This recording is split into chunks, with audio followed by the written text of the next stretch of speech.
Interrogation के साथ होती है। पुलिस ऑफिसर्स का खून करने के जुर्म में 2 आदमियों को पकड़ा गया है। दोनों बताते हैं कि लीबिया से उन्हें कॉल आया था कि एक लड़की को पकड़कर पुलिस लेकर चली गई है और उसको बचाना है। हमने पुलिस ऑफिसर्स को शूट करके उस लड़की को बचा लिया और इसके लिए हमको पैसे भी दिए गए थे। इससे ज्यादा हम कुछ भी नहीं जानते, लेकिन पुलिस उन्हें वहीं एनकाउंटर में मार डालती है। जिस लड़की का जिक्र ये लोग कर रहे थे वो है इस मूवी की हीरोइन विरुषा। अगले सीन में सीबीआई ऑफिसर्स विरुषा को अरेस्ट कर लेते हैं और यूएस के एफबीआई ऑफिसर्स उससे बात करना चाहते हैं। दरअसल विरुषा एक जर्नलिस्ट है। एक इंडियन मिनिस्टर और टेररिस्ट के कनेक्शन के बारे में अपने चैनल और सोशल मीडिया में रिपोर्ट करके वो बहुत फेमस हो गई है। फिलहाल एफबीआई उससे पूछताछ कर रही है। चलिए इस केस की बैक स्टोरी देखते हैं। विरुषा का मतलब है साहसी और अपने नाम की तरह वो बहुत ही साहसी औरत है और सच बोलने से कभी नहीं डरती। इस वजह से लोग उसको घमंडी और हैकर समझते हैं। विरुषा जर्नलिज्म की प्रस्तुत स्थिति से बहुत परेशान है क्योंकि अब जर्नलिज्म का मतलब कुछ और ही हो गया है। वो अपनी दोस्त को बताती है कि मेरे पापा सच्चे जर्नलिस्ट थे, मैं तो इसे सिर्फ एक नौकरी समझकर कर रही हूँ। मेरा भाई सिर्फ गॉसिप कॉलम्स लेकर खुद को जर्नलिस्ट बताता है। सच्ची जर्नलिस्ट वो होती है जो सच को पब्लिश करने से नहीं डरती।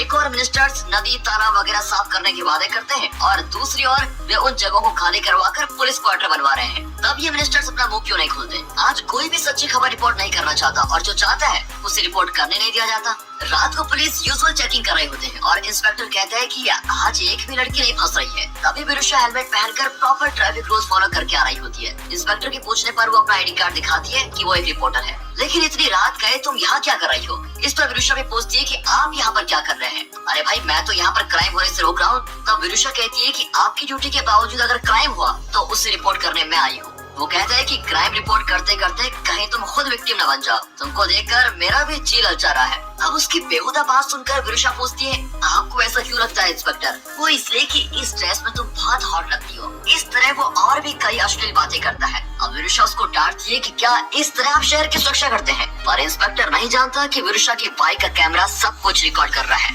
वहाँ से जाकर विरुषा उस वीडियो को अपने चैनल पर डाल देती है और डिजिटली भी अपलोड कर देती है। लोग उस वीडियो पर कमेंट्स करते हैं और इंस्पेक्टर गुस्सा होकर विरुषा पर अटैक करवाता है। पर विरुषा किसी से नहीं डरती। वो आराम से कुर्सी पर बैठी होती है और एक लिक्विड जमीन पर फेंककर आग लगा देती है। गुंडे उसे वार्निंग देकर भाग जाते हैं। विरुषा के भाई की बेटी सुष्मिता उसको बहुत पसंद करती है और विरुषा की तरह वो भी एक साहसी और नेवर गिव अप टाइप वाली लड़की बनना चाहती है। पर उसके पेरेंट्स हमेशा उसे शांत और सुशील होने की ट्रेनिंग देते रहते हैं। अगले सीन में एक कांस्टेबल विरुषा के ऑफिस में जाकर रिक्वेस्ट करता है कि प्लीज आप उस वीडियो को हटा दीजिए। पर विरुषा कहती है कि वीडियो के कमेंट्स तो पढ़िए, तभी आप पुलिस के बारे में लोगों की असली राय को जान पाएंगे और आइंदा पब्लिक के साथ ऐसा बिहेव कभी नहीं करेंगे। इतने में इंस्पेक्टर आकर धमकाता है कि तुम बहुत पछताओगी, बता रहा हूँ मैं। ये कहकर वो कांस्टेबल को लेकर चला जाता है। अगले सीन में विरुषा के भैया भाभी काफी परेशान दिख रहे होते हैं। विरुषा का भाई उसको बताता है कि सुष्मिता जो सिर्फ 16 साल की है, लगता है वो इंटरनेट पर एक कॉलेज की लड़की से चैट कर रही है। अब वो लड़का इसकी न्यूड पिक्स और वीडियोस भेजकर इसको ब्लैकमेल कर रहा है। जब मैं दूसरों के बारे में गॉसिप लिखता हूँ तो मुझे रियलाइज नहीं होता कि उन पर क्या बीतती होगी। पर अब मुझे डर लग रहा है कि मेरी बेटी के साथ भी वैसा ही होने वाला है। पुलिस में जाना तो और भी खतरनाक होगा। अब विरुषा इस सिचुएशन को हैंडल करने का वादा करती है और उस लड़के का फोन नंबर मांगती है। फिर वो सुष्मिता के जरिए उस लड़के को एक रेस्ट में बुलाती है और सुष्मिता को बाहर खड़ा करके उस लड़के का बैंड बजाती है।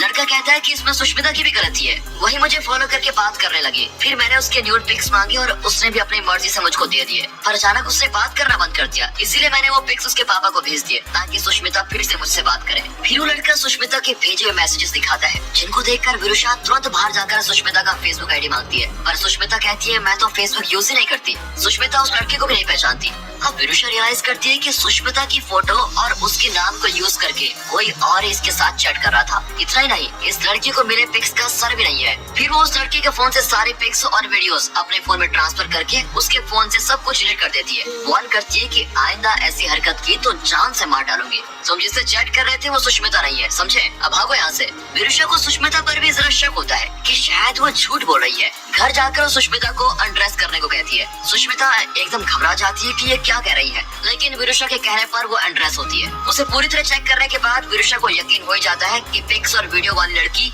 सुष्मिता नहीं है, कोई और ही है। फिर विरुषा सुष्मिता के सभी फ्रेंड्स को एक पार्टी के लिए इनवाइट करती है। वे सब विरुषा से बहुत ही इंस्पायर्ड है और उसी की तरह बनना चाहती है। पार्टी के एंड में विरुषा हर लड़की को हक करती है और तभी उसको एक लड़की पर शक होता है। वो उस लड़की से अकेले में मिलती है और उसका फेसबुक आईडी मांगती है। वो लड़की आईडी दे देती है, लेकिन विरुषा कहती है कि ये वाली नहीं, दूसरी वाली आईडी। ये सुनकर वो घबरा कर रोने लगती है कि मुझे माफ कर दीजिए आंटी। स्कूल के बाहर कई लड़के खड़े रहते हैं जो सिर्फ सुष्मिता और दूसरी लड़कियों को देखते हैं, मुझे कभी कोई नहीं देखता।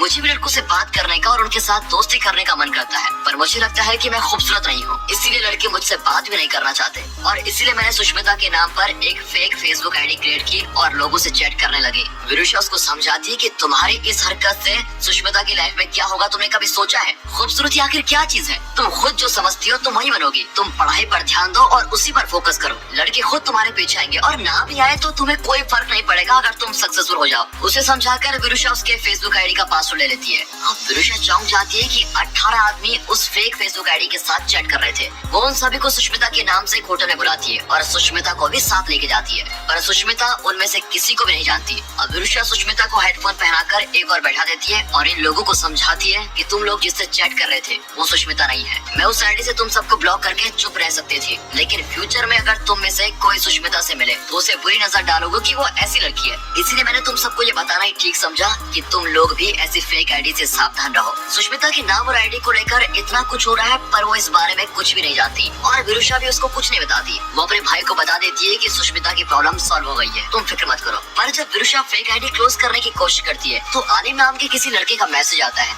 हमें तो उन सबको समझा कर भेजा था, अब ये नया मैसेज किसका है? ये सोचकर विरुषा उससे चैट करने लगती है और उससे भी समझाना चाहती है कि ये फेक आईडी है, पर वो लड़का तो अरबिक में मैसेज करता है। फिर विरुषा ट्रांसलेटर यूज करके साथ साथ चैट करने लगती है। इसके मैसेजेस दूसरे आदमियों के मुकाबले बहुत ही डिसेंट होते हैं। वो अपनी लाइव लोकेशन का फोटो भेज देता है। फोटो दिन में लिया गया है लेकिन अभी तो रात हो रही है। विरुषा कंफ्यूज हो जाती है। तब हमें बताया जाता है कि एलिम की उम्र सिर्फ 17 साल है और वो सुष्मिता को पसंद करता है, इसलिए चैट कर रहा है। तब लीबिया में एक टेररिस्ट ऑपरेशन को दिखाते हैं जहाँ एक गाड़ी को वे शूट करते हैं और गाड़ी एक्सप्लोड हो जाती है। अगले दिन न्यूज में बताया जाता है कि लीबिया में ओयल बिजनेस के सिलसिले में एक अमेरिकन आदमी गया था, लेकिन वहाँ के टेररिस्ट ने उसको मार डाला। ये देखकर विरुषा घबरा जाती है कि कहीं वो आलिम टेररिस्ट तो नहीं है। वो अपने फ्रेंड को इस बारे में बताती है और तब उसकी समझ में आता है कि टाइम जोन डिफरेंट होने की वजह से रात को एलिम की लोकेशन में दिन का वक्त था। और उसकी फ्रेंड कहती है कि अगर वो टेररिस्ट है और एक आदमी को मारने की कोशिश कर रहा था तो उस वक्त तुमसे चैट कैसे कर सकता है? हाँ, वो आर्मी का सोल्जर हो सकता है या फिर जर्नलिस्ट है जो टेररिस्ट अटैक को कवर करने गया था। और उसके दोस्त कहती है कि जान पर खेलकर स्टोरी कवर करते वक्त वो रिलैक्स होकर चैट कैसे कर सकता है। विरुषा सुष्मिता की फ्रेंड को कॉल करके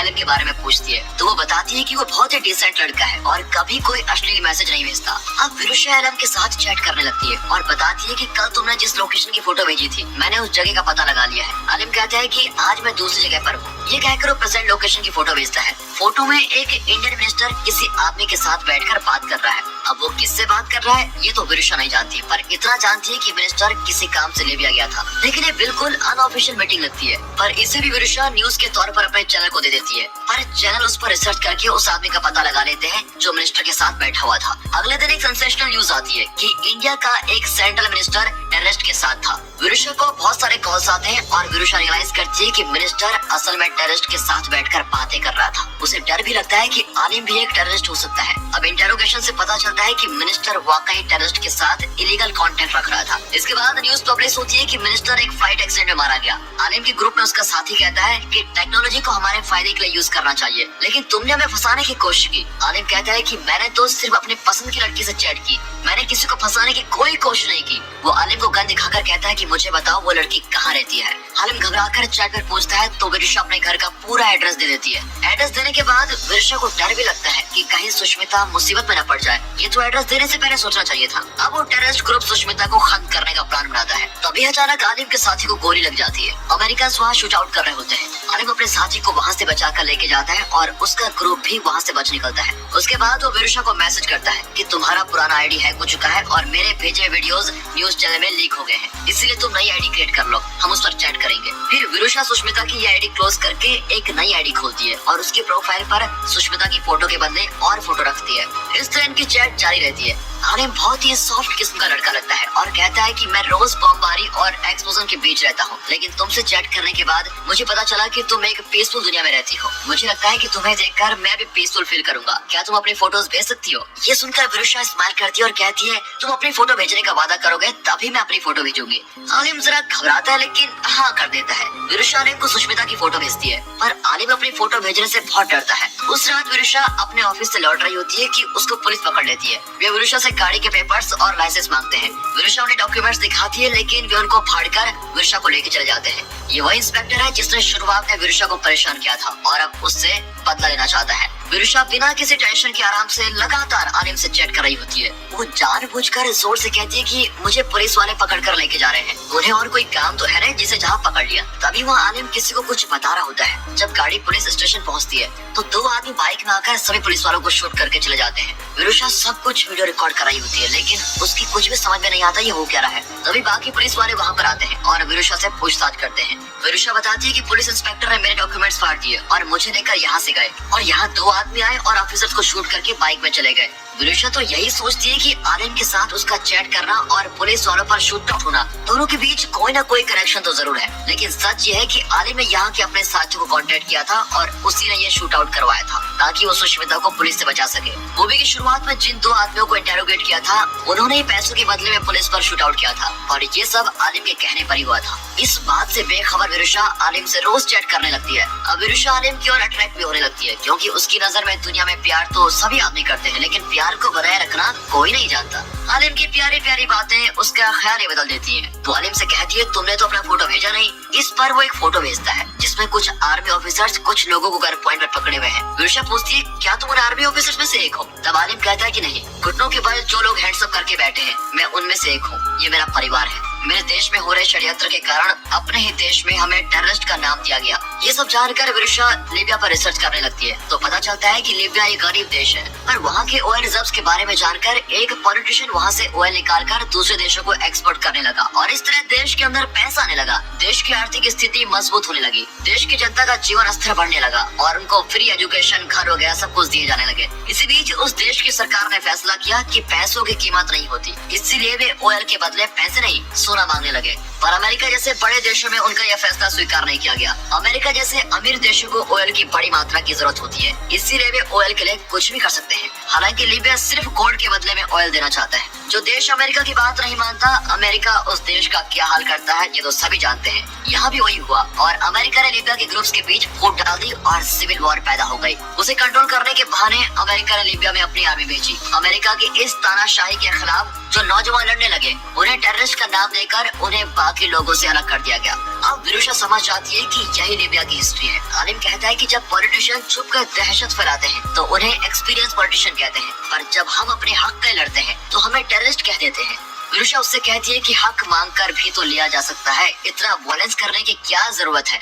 तब आलिम उसको अपना पॉइंट ऑफ व्यू समझाता है कि जो मेरा हक है उसके लिए मैं अपना सर झुकाकर किसी से रिक्वेस्ट क्यों करूं? वो तो मुझे पैदाइश मिलना चाहिए, है ना? इस जवान लड़की की बातें विरुषा को बहुत ही मोटिवेट करती है और वो एकदम इम्प्रेसिव हो जाती है। वो सोचती है कि स्कूल में लीव लेटर लिखते वक्त टीचर से छुट्टी के लिए रिक्वेस्ट करना वो सब तो ठीक है क्योंकि ये मेरी पर्सनल जरूरत है, पर जब सड़क पर गड्ढे हैं, स्ट्रीट लाइट चल नहीं रही है या पब्लिक की कोई प्रॉब्लम है तो हम गवर्नमेंट ऑफिसर्स को क्यों रिक्वेस्ट करते हैं कि इसको ठीक करो, उसको ठीक करो? उल्टा हमें अपना हक जताना चाहिए कि इसे ठीक करो। विरुषा ये सब सोचकर फैसला करती है कि वो इस दृढ़ निश्चय के साथ आगे बढ़ेगी। वो आलिम से भी बात करना बंद कर देती है क्योंकि उसने खुद सुष्मिता की फ्रेंड को एडवाइस किया था कि फेक आईडीज बनाकर चैट मत करो, पर वो खुद ही सुष्मिता के नाम पर चैट कर रही है। वो अब यह गलती नहीं करना चाहती, पर आलिम उसे लगातार मैसेजेस करता रहता है।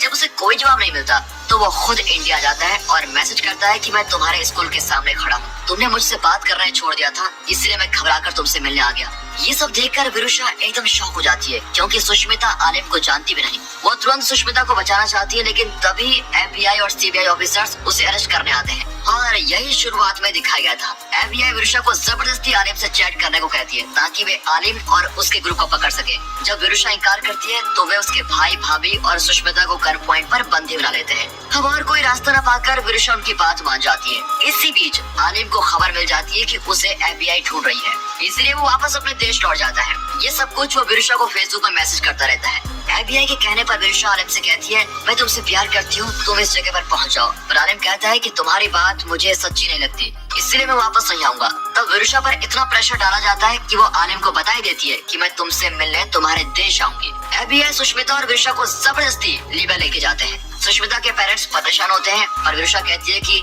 मैं सुष्मिता का ध्यान रखूंगी, आप चिंता मत करो। वहाँ जाकर वो सुष्मिता को अकेले में लेके जाते हैं और विरुषा को उसके साथ जाने नहीं दिया जाता। उनका आइडिया है कि सुष्मिता के साथ और कोई जाएगा तो वे आलिम को पकड़ नहीं पाएंगे। फिर विरुषा रेस्टोरेंट में जाकर ह्यूमन राइट्स कमीशन को कॉल करके बताती है और वे उसकी मदद करने का वादा करते हैं। तभी एक एक बुजुर्ग आकर सुष्मिता को आलिम की जगह पे लेके जाता है और कहता है कि बेटी तुम यही रुको, मैं आलिम को बुला कर लाता हूँ। सुष्मिता बुजुर्ग को $1 देती है। बुजुर्ग आलिम को $1 दिखाता है और कहता है कि सुष्मिता तुम्हारा इंतजार कर रही है। पर आलिम का ग्रुप कुछ अलग ही प्लान कर रहा है। वे जानते हैं कि आलिम को पकड़ने के लिए FBI भी सुष्मिता का पीछा करके यहाँ आएंगे। तब ये लोग FBI ऑफिसर सुष्मिता आलिम सबको मार डालेंगे। उनका मानना यह है कि उनके हक की लड़ाई है। अगर हार गए तो लोग उन्हें टेररिस्ट कहेंगे और अगर जीत गए तो योद्धा कहेंगे। हमें ये युद्ध जीतना है, चाहे इसके लिए हमें आलिम और सुष्मिता को क्यों न खत्म करना पड़े। इसी बीच विरुषा को इन्फॉर्मेशन मिलती है कि ह्यूमन राइट्स उसकी मदद नहीं करने वाली, क्योंकि यहाँ की आर्मी इस खबर को बाहर आने नहीं देगी। विरुषा बहुत कोशिश करके उस जगह पर पहुँच जाती है जहाँ टेररिस्ट और आर्मी के बीच लड़ाई चल रही है। वो सुष्मिता को बचाने की पूरी कोशिश करती है और तभी वो आलिम को भी देख लेती है। वो उसे भी बचाना चाहती है लेकिन आलिम उसकी लैंग्वेज नहीं समझ पाता। तब विरुषा उसके साथ चैट करने की कोशिश करती है। तभी आर्मी टेररिस्ट को खत्म कर देती है और विरुषा सुष्मिता को बचाकर बाहर लेके आती है, पर आलिम वहाँ नहीं होता। अब FBI सुष्मिता पर गन तान देते हैं क्योंकि उन्हें पता है कि आलिम सुष्मिता को बचाने जरूर आएगा। विरुषा उन्हें रोकने की कोशिश करती है और तब आलिम वहाँ पर आ ही जाता है। आलिम को देखते ही सोल्जर्स उसको शूट कर देते हैं। विरुषा आलिम का भेजा हुआ आखिरी मैसेज सुनती है जो उसे सुष्मिता के लिए भेजा था। वो बताता है कि मेरे देश की प्राकृतिक संपदा को लूटने के लिए बड़े बड़े देशों ने मुझ जैसे नौजवानों को टेररिस्ट का खिताब दे दिया। तुम्हारे देश में भी प्राकृतिक संपदा है, इसलिए अमीर देश उस पर कब्जा करने की कोशिश करेंगे और तुम्हें भी टेररिस्ट बताकर कुचल देंगे, इसीलिए तुम भी सावधान रहना। आलिम की आवाज में ये सब सुनकर विरुषा टूट कर रोने लग जाती है। सुष्मिता पूछती है कि ये लड़का कौन है, तो विरुषा कुछ नहीं कह पाती और मन ही मन बहुत दुखी होती है। विरुषा और सुष्मिता वापस लौट आते हैं। फिर विरुषा आलिम के बारे में एक बुक पब्लिश करती है। और दोस्तों इसी के साथ ये मूवी यहाँ पर खत्म होती है।